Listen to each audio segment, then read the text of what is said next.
Great.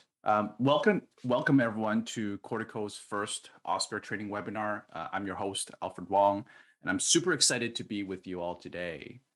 As this is our first public webinar, we hope to get feedback from you on how we engage the community with the content going forward. So after the webinar, we will be sending you a survey as well as a link to the recording if you want to share with your other colleagues. Please do let us know how we did and let us know what future topics interest you. On an administrative note, if you have any questions, please type it into the chat. You will see one of the icons on the Zoom toolbar for the chat function, and we will answer them during the presentation. And if we happen to miss any, we will catch them in the Q&A.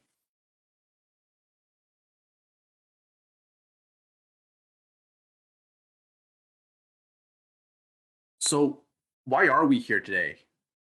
Here at Cortico, we build software for medical clinics, and we've noticed that many of our customers use Oscar-based EMRs in very different ways. And while Oscar itself is very powerful, it's quite easy to get overwhelmed with the tasks that you guys see on a day-to-day basis. And over time, you might actually find it very cumbersome to try to go back and modify your workflows. So knowing the shortcuts in Oscar saves a lot of time, and our hope is that by sharing some of the tips and secrets today, it would also help with your practice. So for the agenda, we'll do a very quick background, and Adrian and Clark, our two panelists today, will be sharing some tips from the eChart, from the eDocs, as well as Ticklers, and other concepts that might come up during the course of our discussion today.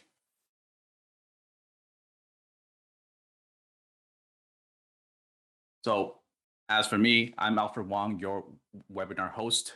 I'm the Chief Operations Officer here at Cortico. I'm also an impact investor, focusing on supporting companies in the fields of healthcare, environmental protection, and social impact. I was one of Cortico's early seed investors, and I've worked very closely with Cortico's co-founders, Dr. Greg Baldwin and Clark Van Ooyen. Adrian, can you share a little bit about your background? Hi everyone, my name is Adrian Starzinski. Myself, I'm a clinic manager and also an Oscar developer. I like to support open source software as well. I also do EMR consulting as well as telecommunications and web development for various areas. Great. Clark, can you speak a little bit about your background? Everyone.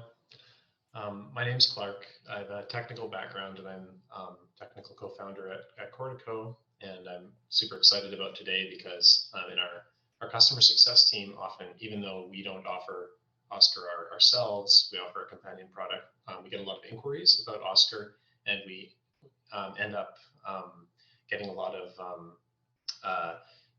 when in our interactions with clinics, they end up asking us questions, and having seen probably 100 different Oscar installations, we've definitely picked up a lot of best practices, and there's a lot of things that we notice that are low-hanging fruit that we're showing people all the time. So we found this as an opportunity to consolidate a lot of those things we've learned, and then just help make sure that everyone's getting the most they can out of the EMR. So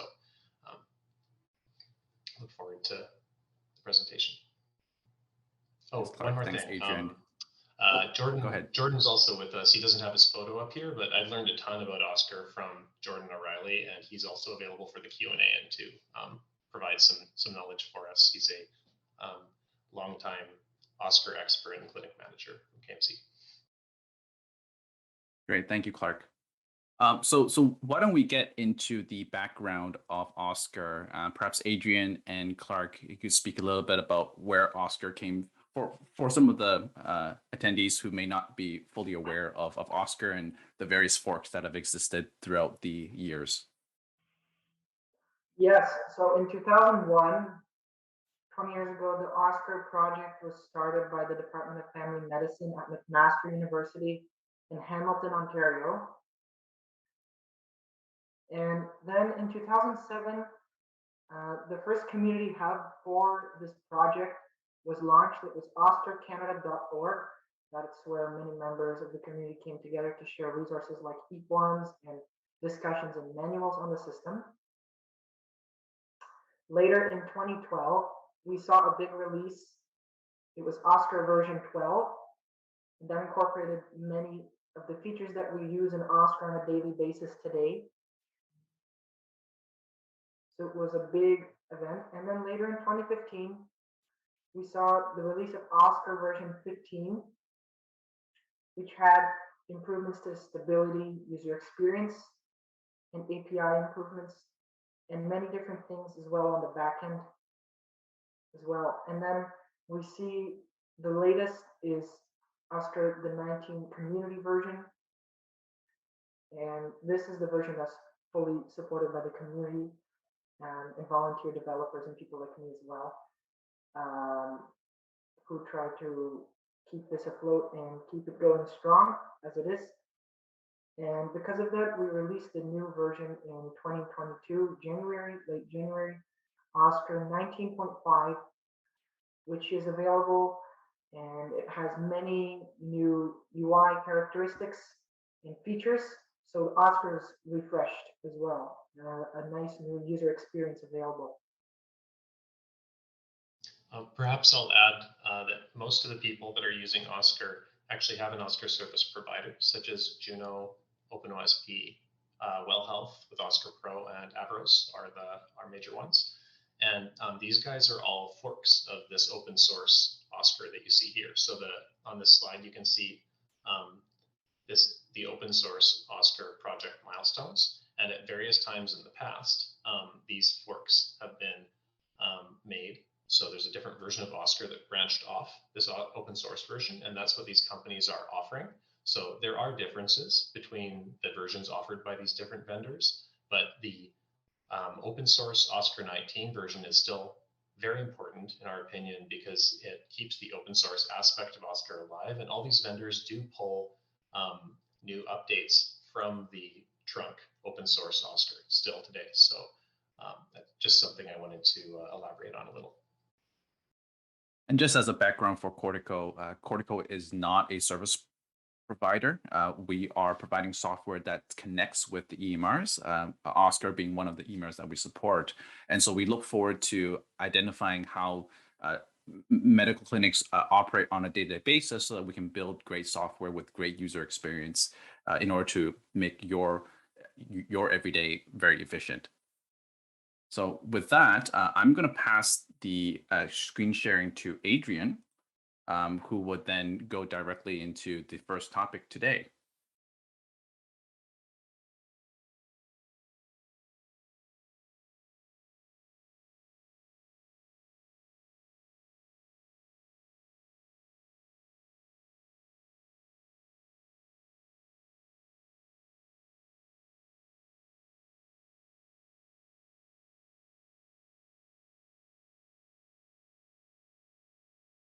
Great, Adrian. We can see your screen, but you are muted. Sorry about that. First, wanted to mention that I'm going to be presenting Oscar here some tips. Everyone's Oscar may look a bit different. As Clark mentioned, there are a few different forks and different kind of color schemes you may see in your system, but the overall location of all these features is pretty much similar or the same. So the first feature I'm going to show today is the search everything box, as it's called, and it's in the chart.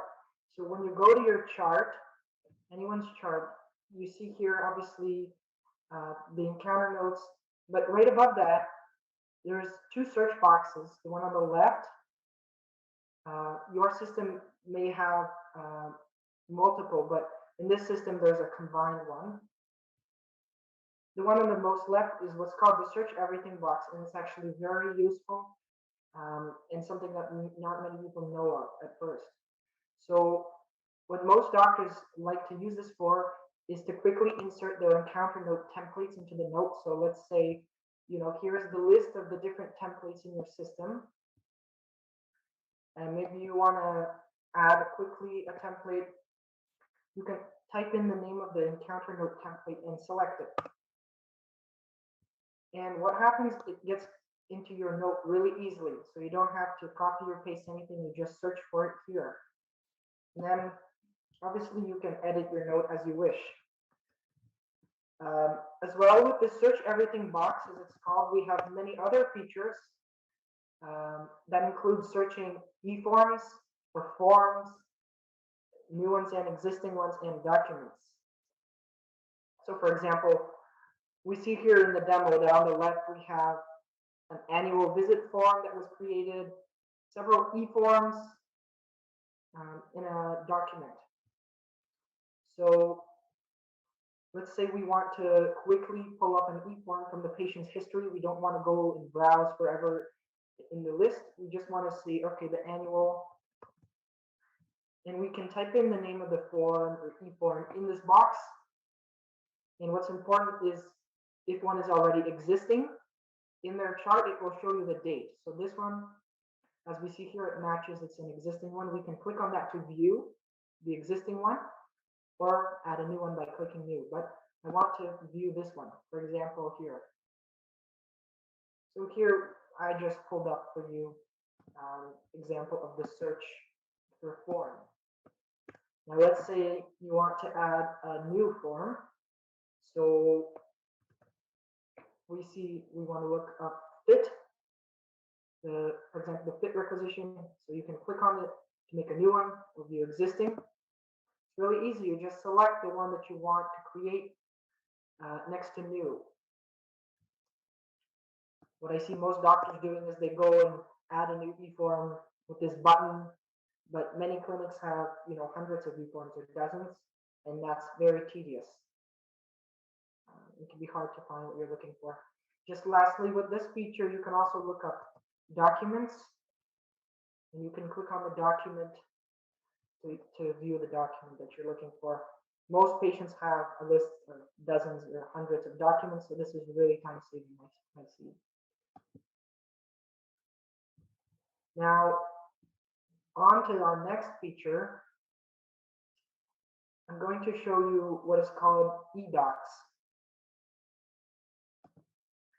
eDocs is up in the schedule screen.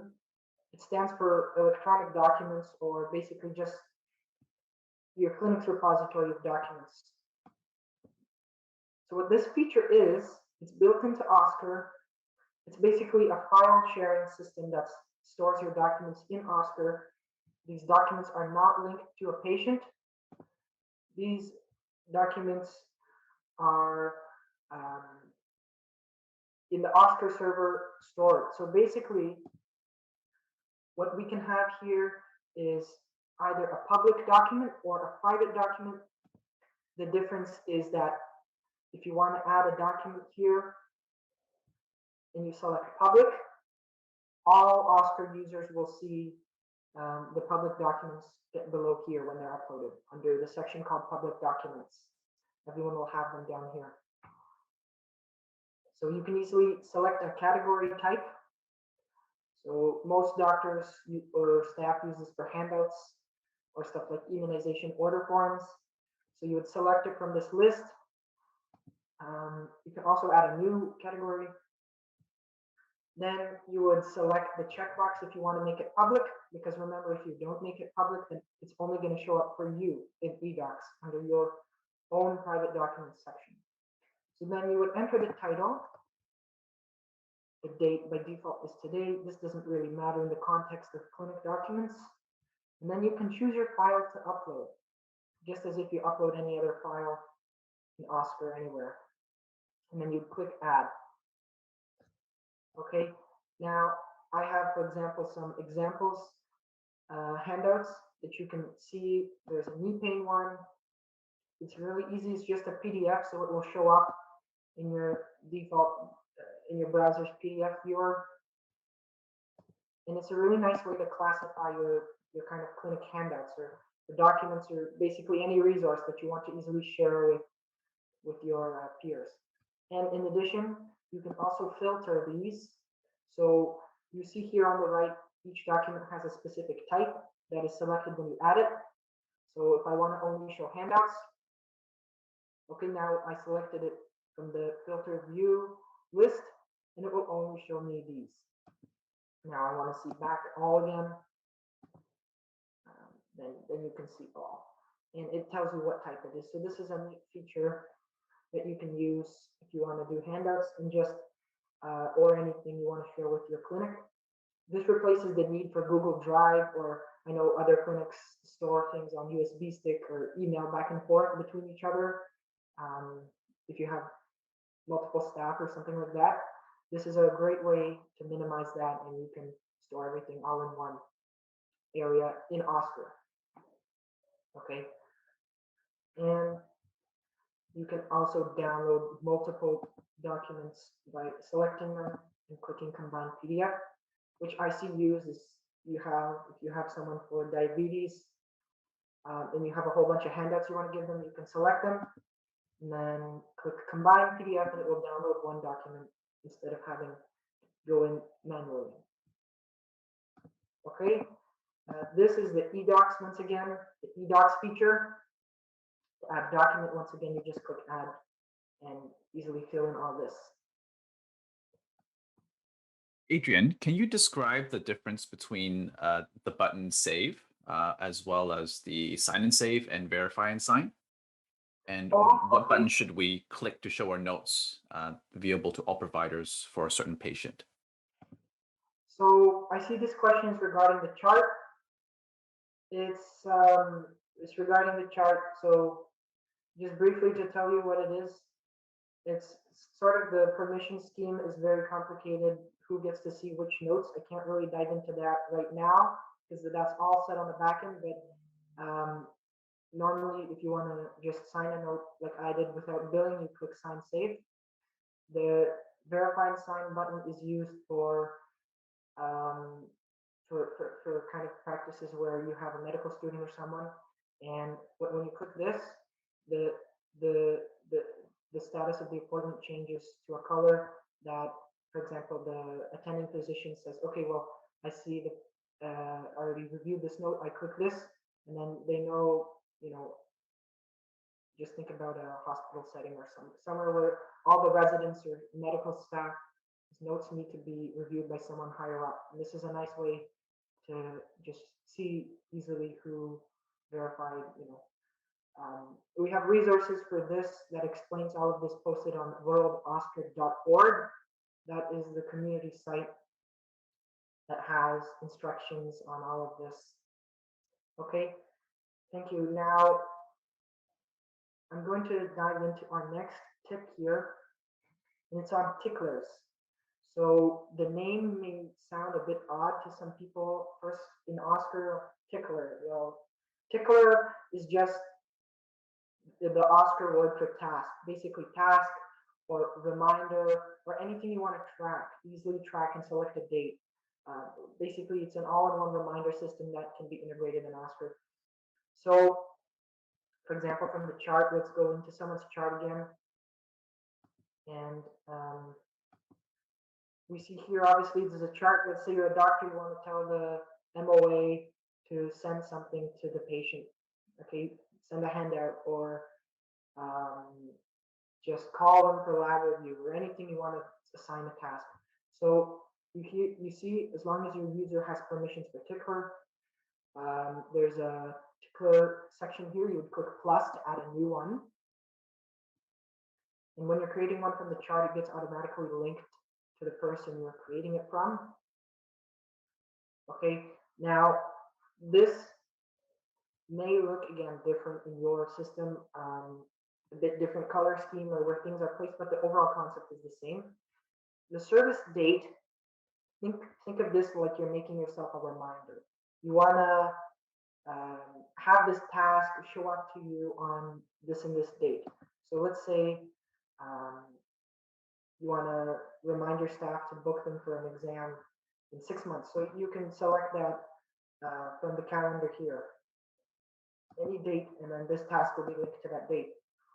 I'm just going to leave it as today, for example purposes. Priority, what's nice with Ticklers is that you can assign it a priority. So, for example, a lot of doctors I see, they use messages for doing tasks instead of Ticklers. The problem with messages, you can't really assign a priority easily. It's not easily trackable. right? So you can make one as high priority or low priority, so it's nice and easy to keep track of things. Okay, and my Oscar only has one user, but your Oscar system will have probably many different users, and you can select who to assign this task to.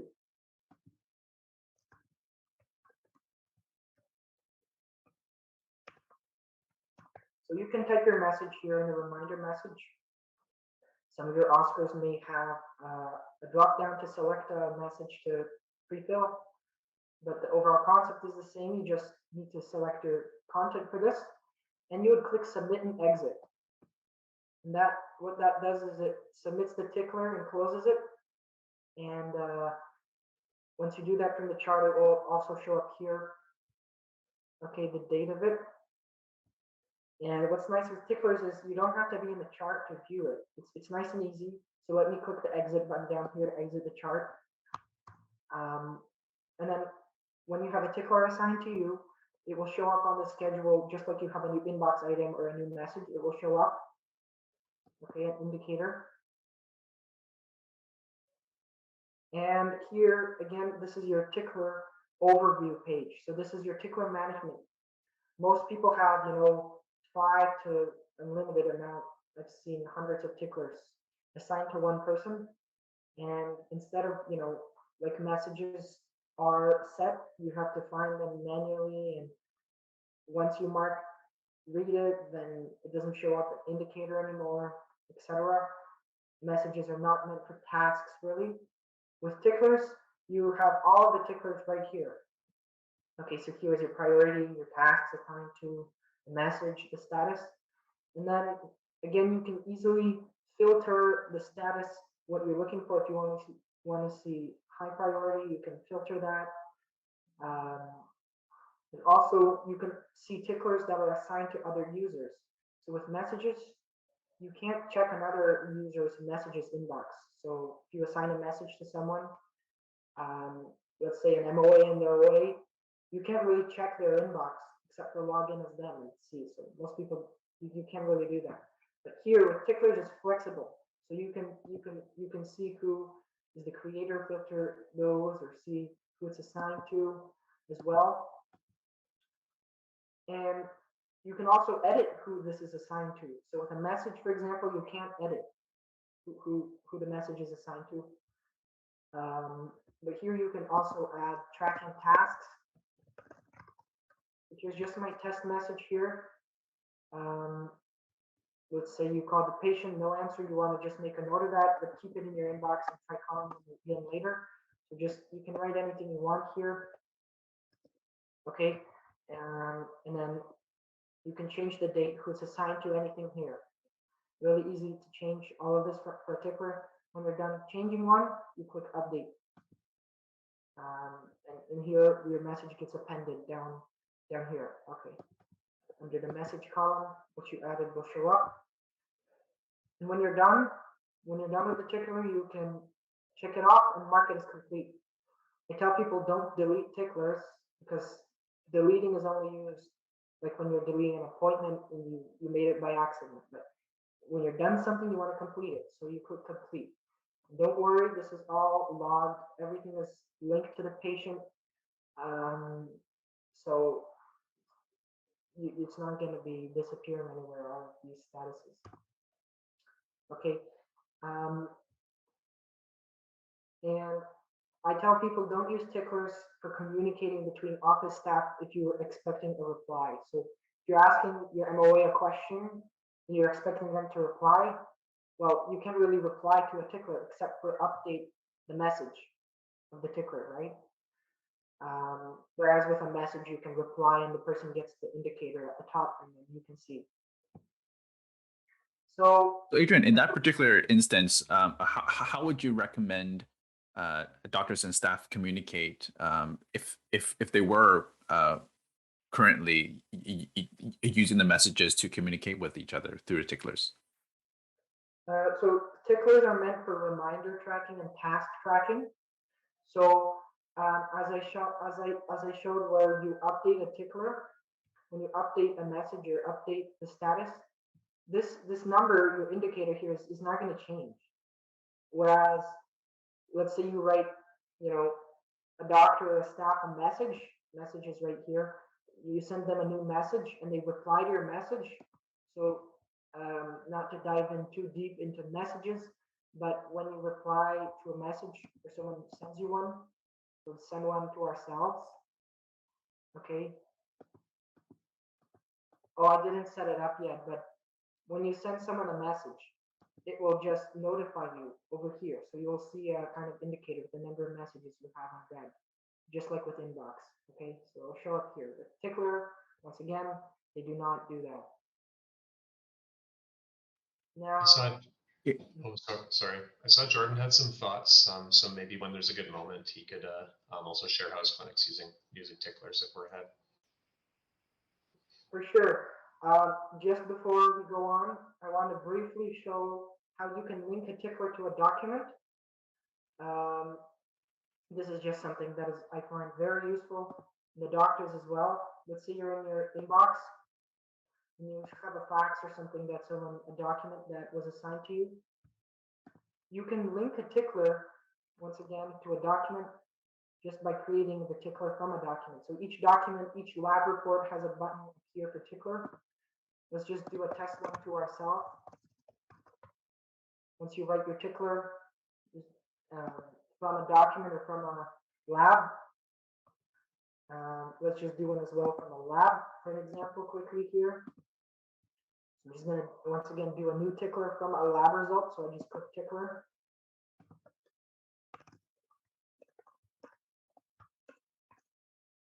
Okay. Now it will show up linked as well in the lab result. You can see a tickler is linked. So this is nice if you want to tell your staff, okay, just follow up with them, call them because it's urgent or something like that. You see it with ticklers, it's all tracked and it's all linked.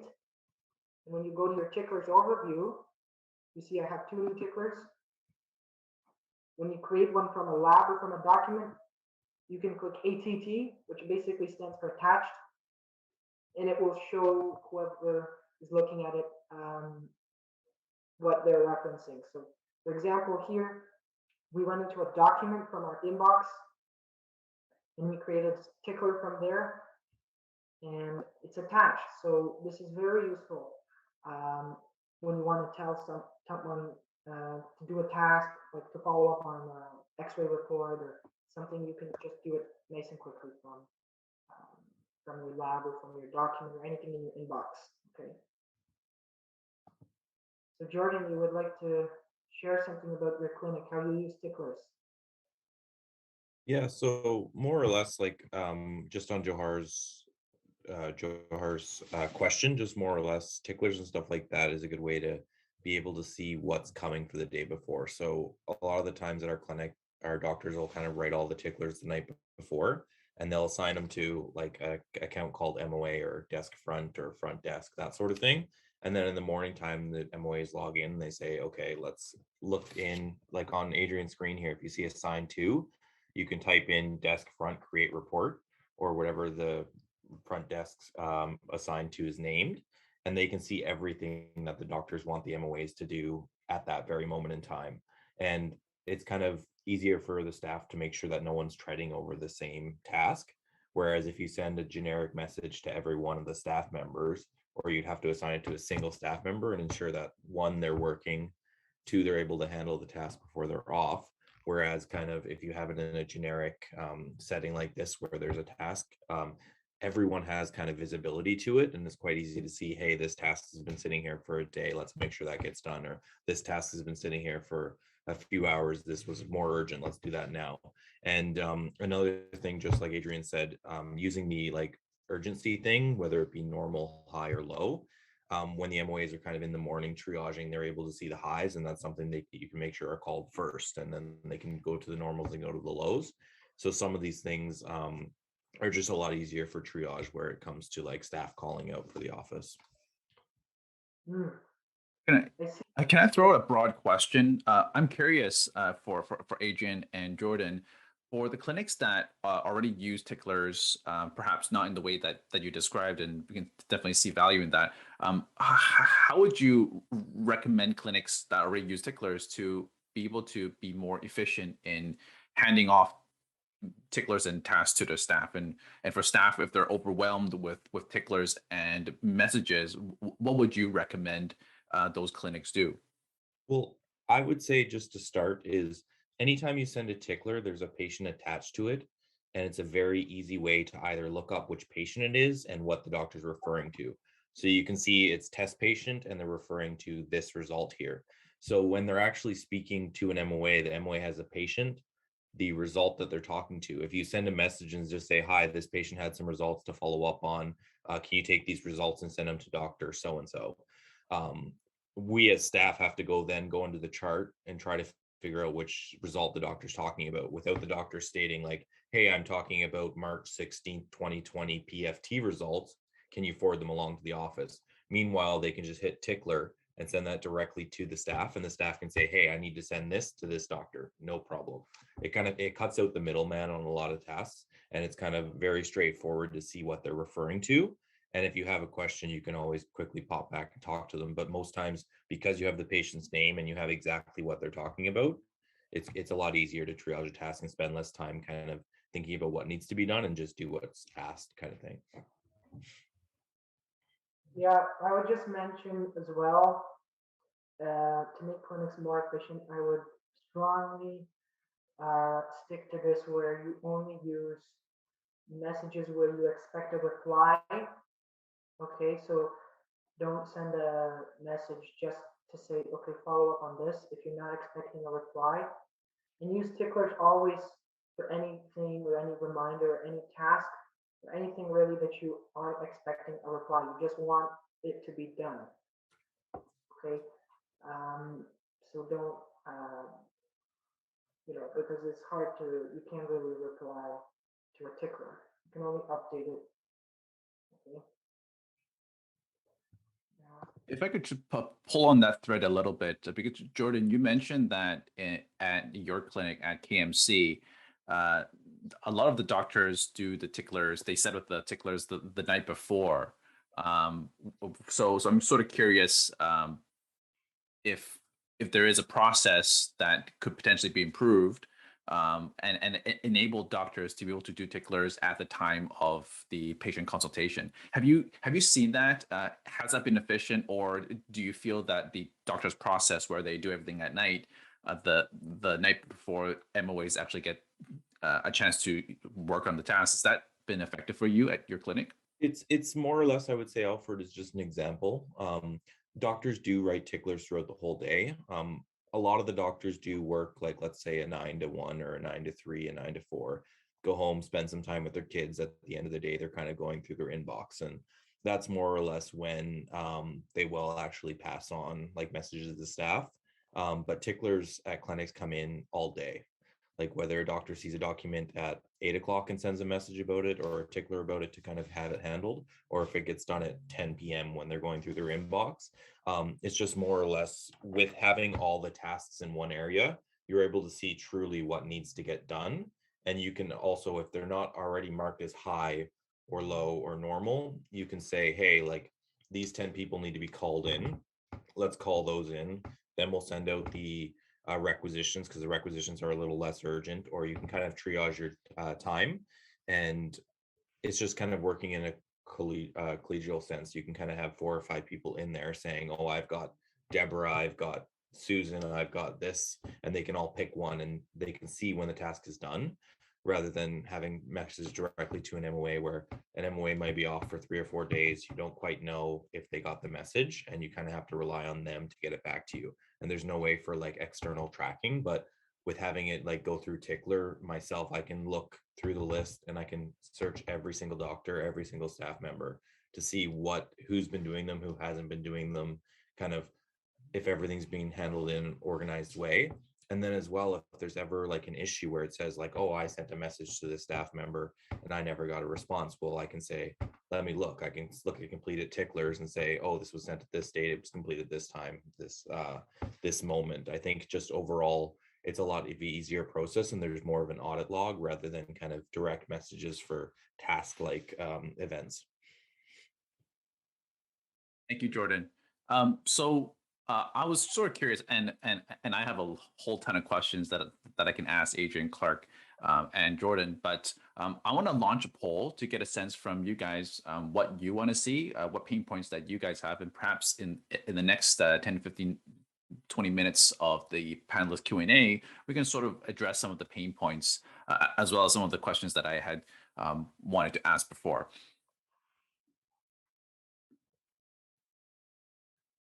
So you'll see a poll that just popped up on your screen. Please check it out.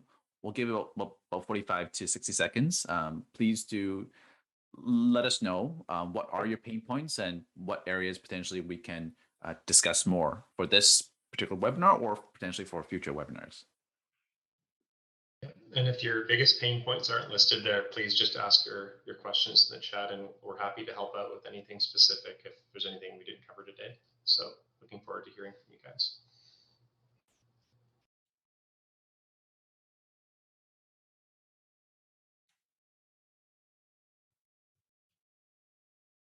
Oh, I see there's a question about recalls. So recalls, I'm guessing that's when you have a result and you want to call the patient to book a follow-up for that. Is that right, Andy?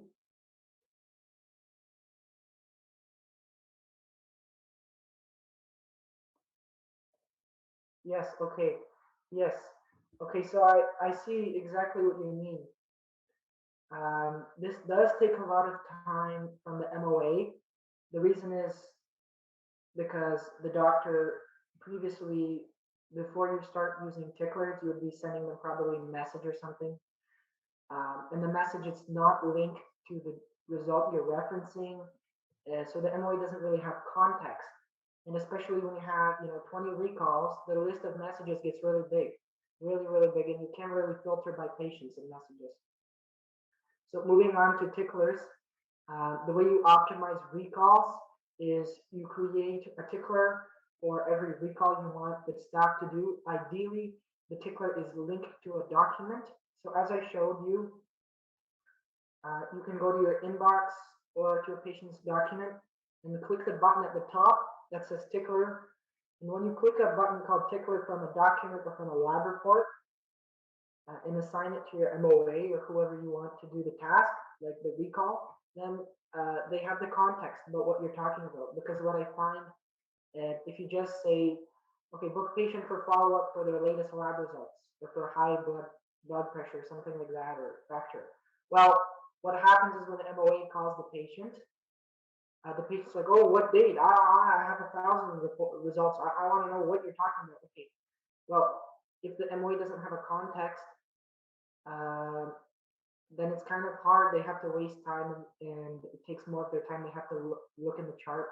Whereas when you create the tickler that's linked to a document, the lab result, they say, oh yeah, I'm just calling about your result from this date. Okay, it's just, we have to talk with you about it, or it's not urgent, anything basically, and it's really easy to track.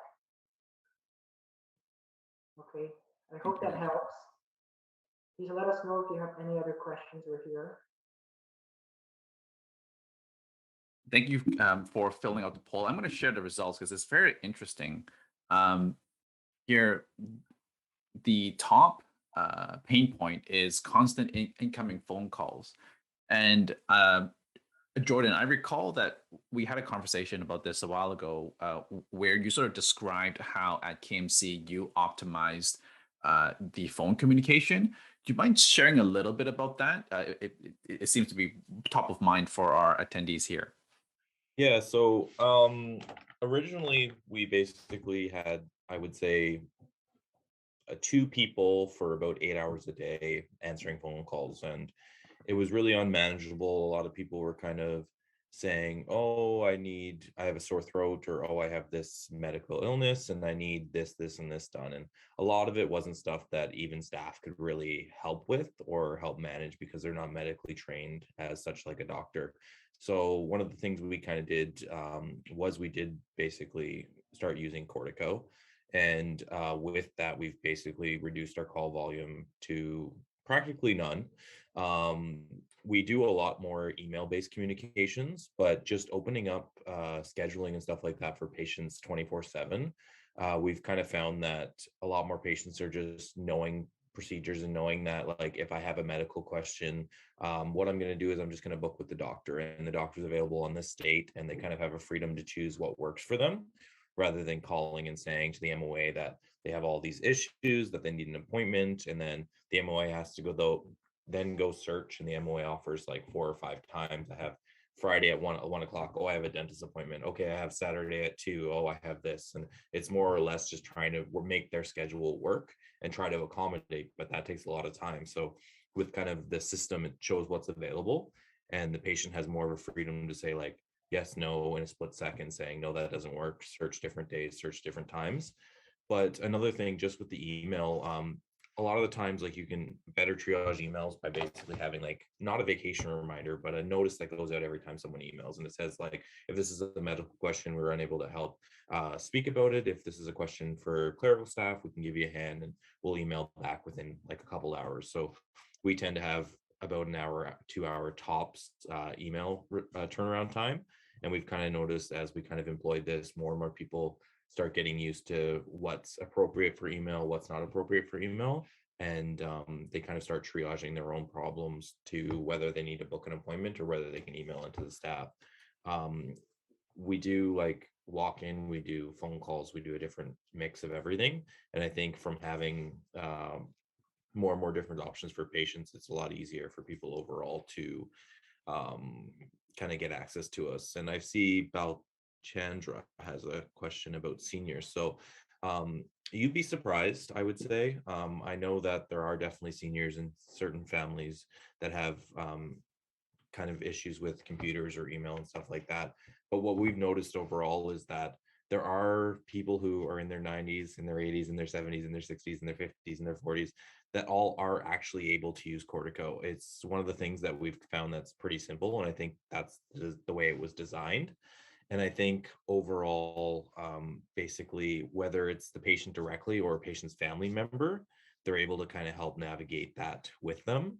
And I think overall, it is a better option definitely for us. And I think a lot of patients appreciate it too, because they definitely get a bit more attention for the ones who really need it, and the ones who are just calling to either be on the phone for 30 minutes complaining why we can't help them about their sore throat or stuff like that is kind of taken out of it to give the staff more time to help who needs help, kind of thing. Yeah, I'll just add, this is meant as an educational webinar for our existing customers mostly. So if any of you put that you have too many incoming phone calls and you're already using Cortico, please reach out to us, because that shouldn't be an issue. I know for the majority of them, that's the main purpose of the product, is it solves that. But there are other online booking systems, if you're not using Cortico yet, that just to ensure that we're not biased. There's Wrapup, there's Virtual Clinic Plus, but if that's a major pain point for you, you should certainly look into an online booking system. And just continuing on the uh, phone call question, Jordan, if let's say Cortico aside, for clinics that still have that phone system in place, perhaps one situation that clinics face is that their staff are unable to deal with the ticklers because phone calls are coming in on a regular basis, interrupting their work. So what would you recommend for clinics to sort of in the context of setting up their phone communications? Yeah. So I would say kind of set it up so you have certain times of the day where you're answering phone calls. So I would say overall, like, you have more and more messages and stuff from doctors and ticklers and tasks in the morning. So let's say you open your office at 7 a.m. So you're not probably going to call people right at 7. So 7:30, 8 o'clock rolls around. What we kind of do is you just choose, like, this 2 hours is for ticklers or for staff to call out. And then we're going to have 2 to 3 hours where patients can call in. So you would say, okay, first 2 hours of the day, doctor or MOAs call out, get as much done as possible. 9 o'clock to 12, let's say, is incoming calls. You have a break for 2 hours and you have 3 more hours where they can call. It's kind of something that you can kind of control. And as long as you set up your voicemail or your voice prompt saying like our phone lines are open from this time to this time. You can say you have a lunch in the middle of the day. At the end of the day, as long as you have some accessibility, you can kind of control that accessibility to what works best for you, your clinic. And I think it's not the matter of like, it's always going to be the morning, it's always going to be the afternoon. It all depends how many doctors, how many different people they have within their facility at the time or working at the time, that you can kind of say like Monday, Wednesdays, Fridays, we have 4 or 5 hours.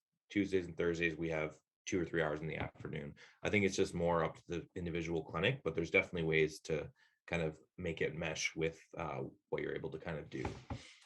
Just to add to the phone issue, I know that for years many doctors have had the same phone line. It's just maybe 1 or 2 lines, but they've gotten so many more patients and too much traffic to handle that those 2 lines can handle, because in the day and age of COVID, well, we have virtual visits, right? So all of a sudden now the doctors are also on the phone, when previously it was only the MOAs. So you need to optimize the phone system and have a business message that's playing during your business hours that says, please remain on the line, keep the people in a queue that are calling, so then they can be assisted quickly. And as well have a after hours message that directs them to book online, which is preferable. Or if they can't, just list your policies and what you do with this. As Jordan mentioned, email is a great tool. And if you don't have a phone system, it's highly recommended that you get one that's set up well for you. Okay.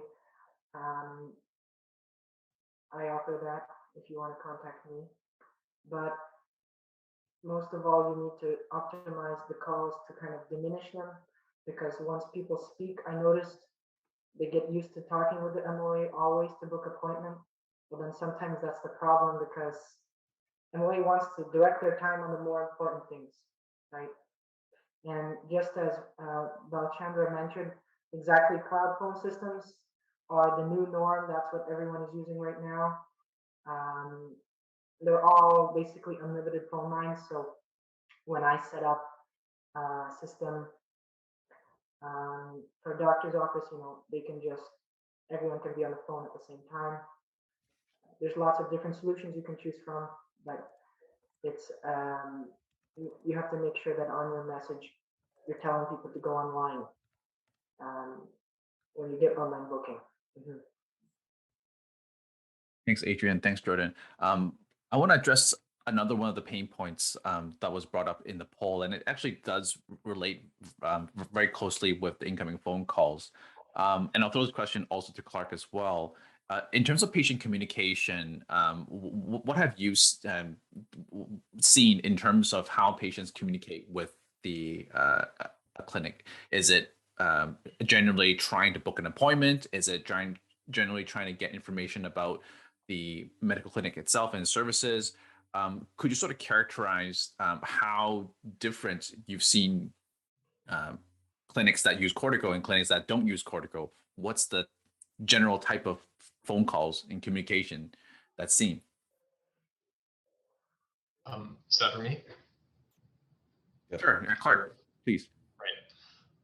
Sure. So yeah, just to wrap up the previous one as a segue, it's absolutely critical that your patients, when they go to your website, they go to the online booking system, they don't call you. So you want that really prominent button, book online, to be on your website, and then the voicemail, of course, to just keep the flow going over that way. And that, I think, really sets you up for success with regards to minimizing communication, because it's going to shift the entire clinic to communicating over email in a batched way rather than interrupting with phone calls all throughout the day. And then, of course, there's secure patient messaging as well. If the patients are submitting photos, or if you're following up, or you're giving the patient a result or something, email is not necessarily a secure mechanism for that. So Cortico and other systems like I know Ocean, Avros has it built in, have patient messaging systems that are dedicated for that. So that's another thing that I encourage people to look into. And if you're using Cortico, ask us about as well.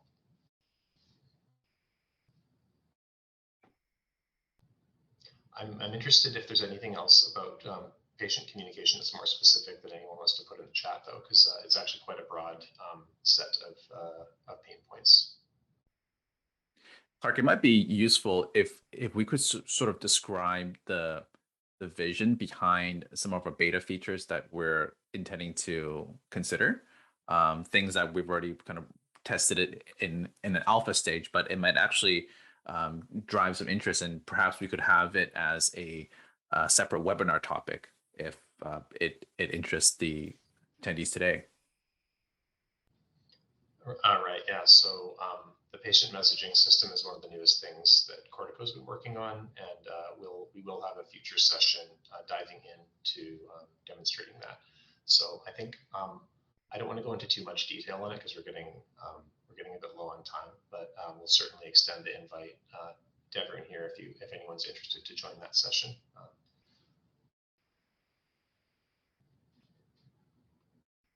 Great, thank you, Clark. I'm just looking back through the chat to see if we answered everything. I know there was a question at the very beginning that I don't really know anything about billing. Yeah, I think they were just referencing whether we were covering any billing. Okay, Jordan and Adrian, did you guys want to speak to that briefly? The billing question was about the Ontario MCEDT, so the Ministry Claims, the electronic data transfer. So that's specific to Ontario, and it's there's a whole bunch of resources we have on this, how you can submit your bills and everything on worldoscar.org. However, we may decide to do this as a different webinar as well. If there's interest. Yeah, I guess it's a big topic. Yeah. There's one more from Roland here. I know it's not part of the agenda for the webinar regarding eForm signature. How do you manage 3 signatures on one eForms if we use the current user timestamp? Okay. Yeah, so there's a way exactly I've documented how you can do this. You have to have administrative access, obviously, to manage your eForms. So I run into the same problem, with clinics who have like 20 doctors. Obviously, everyone has their own signature. So there's a great way you can easily embed auto-sign into eForms where the eForm shows the signature of the current user. It's really, really complex to kind of describe to you. I have exactly created the instructions for this. It's available on worldoscar.org. I'll put this in the chat because, oh, not .ca. worldoscar.org, and just go there and search for, under the manual, just look under the eForms and then the settings for the signature.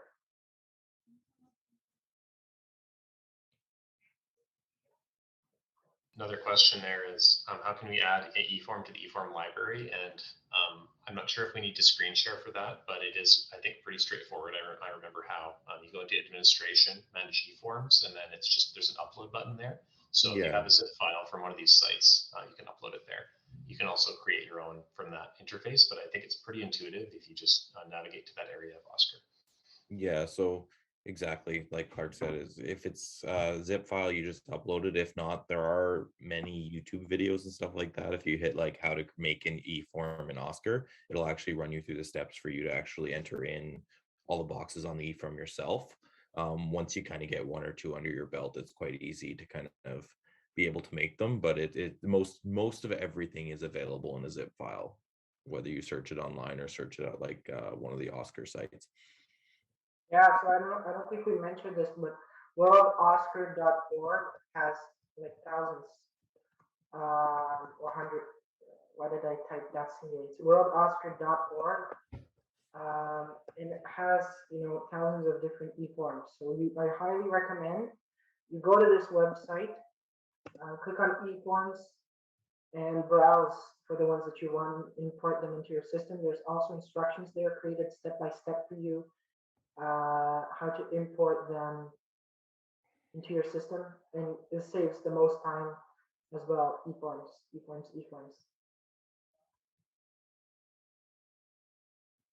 Adrian, we have a question from Gilbert Lamb. Is there a way, after reading a message from someone, to flag it or mark it as unread? I ask because I may read messages that I want to deal with later, or does a separate message tickler need to be created?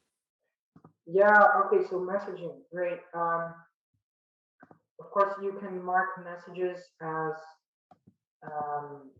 read or unread, because when you open a message, it gets marked as read, so it's closed, so it doesn't really notify you anymore. So yes, there's a great way to do this. Let me try to screen share. Adrian, I'll give you host access so you can share your screen. Perfect. Page host. Okay, great. So I'm gonna just share my screen. So here we go. I've set up the messaging now, so it will work when you go into a message. So okay, so just click on, I'm just gonna message myself. Okay. I'm not gonna link it to a patient in case I'm just gonna send it. Okay, so just close this and just for example purpose. So here you see there's a message. So let's go and see. Okay, so message, the subject, let's just click on the subject and we are going to read the message. So here's my message that obviously we just sent.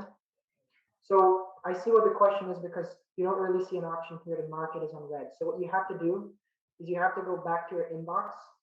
So for clarity purposes, just let's do this from scratch again. So picture you already read a message and you want to make it unread again.